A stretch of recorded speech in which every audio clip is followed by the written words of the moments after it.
All right, so welcome back to Portland, hot Chelle Rae. Have you done anything fun while you've been here? We have shopped. I went on a 6-mile bike ride, mostly uphill, earlier. I bought sunglasses. I enjoyed the weather. I had some food. Usual Portland fun. Absolutely. We were talking a little bit earlier about the huge success of your song Tonight. What is the first thing you did when you realized you had a legitimate hit on your hands? Probably toasted a really stout glass of some kind of drink. We probably had a martini or 4. I had a Coke. No, we celebrate. We celebrated every time it jumped a spot, especially in the iTunes top 10. When we actually got to the top 10 is when we really started to like celebrate, and we were excited. We were in the studio recording the rest of the album while it was kind of climbing. So we had the live chart pulled up at all times, just kind of seeing what it did and what spins were at and where it was on iTunes. So we were very kind of keeping tabs on it. Very cool. I have to know where the line about the Zach Galifianakis tattoo came from. Who came up with that one? It's brilliant. I love that line. Actually, we wrote the song with some friends of ours in LA, and that was actually their call. And this guy that we write with, he's so gifted. He's kind of a rapper writer, and he just fit those syllables in there, and we were just like, holy crap. Blame it on Evan Bogart. Yeah, blame it on Evan Bogart. But more interesting than that is our promise to get the Zach Galifianakis tattoo that was in our video that he had the fake version of if the song went #1. It just went #1 on Hot AC. Does that count? So we have to decide that. Does, We have to decide if that counts, but I think it does. So we're gonna have to figure out where to get it and how big it has to be.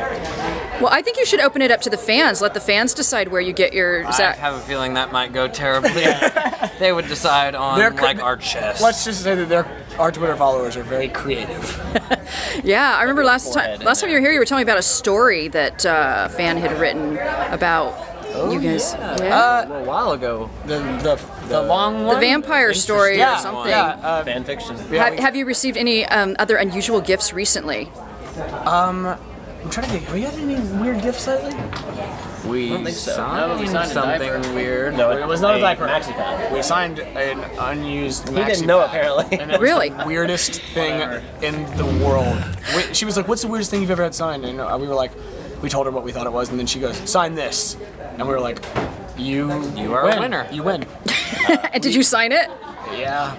We had to find good places to sign it. We actually just got a tweet request for the permission to use our names in a book someone's writing. Oh, cool. So we'll see how that goes and what kind of stories there will be in there. Your song has shown up in a couple of places, TV, movies. Any other requests out there from Hollywood to use your music and stuff? I mean, there's a lot. It was in the Emmy commercial. My personal favorite is when Jon Stewart just broke out into it on his show, completely random. It just happened. It was amazing.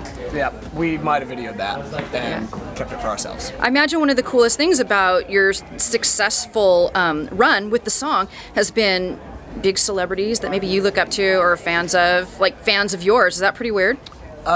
It was really weird to be at the VMAs and know that like most of the people that we were meeting they know the song, and that's like such a bizarre thing. But it's great to go start conversations with someone. It makes it much easier. But it's a bizarre feeling to be kind of part of that. Yeah, you finally feel like you have the right to go up and make conversation, and you can be like, "Hey, I'm in this band. We do this song." Versus, "I'm in this one band that you haven't heard of," and Ian was pro at it. Ian within 2 minutes of each other met Beyonce, Kanye, Russell Brand, Katy Perry, anybody else? Gaga.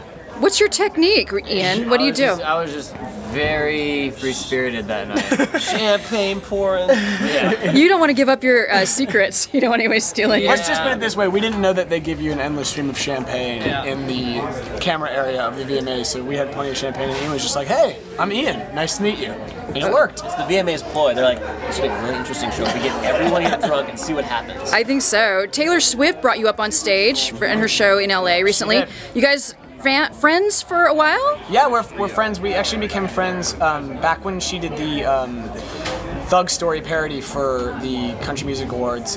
We actually co-wrote that with her and T-Pain, and that's kind of how we struck up a friendship, and we've been friends ever since then. And being from Nashville, it's kind of Nashville kind of bands together, and we were just happened to be in LA for the VMAs, and she was like, "You guys want to come do the song?" And we absolutely were stoked about it and went and did it. And it was so cool to hear 17,000 people singing your song in unison. Awesome. Well, thank you once again for taking the time to hang out with us and our Buzz listeners today here in Portland. When might we see you guys next? What's on the horizon for you? I imagine we're gonna finish this tour out, and we're gonna go to Europe for a while, and then hopefully we're gonna come back and play some more shows, and next year we'll hopefully be able to come back early in the year. We'll have another single called "I Like It Like That" out sometime soon. We're releasing the record end of November, so look out for that. That's gonna bring us back here for sure. Yep, we'll be on tour. Looking forward to it. Thanks, guys. Yeah, thank you.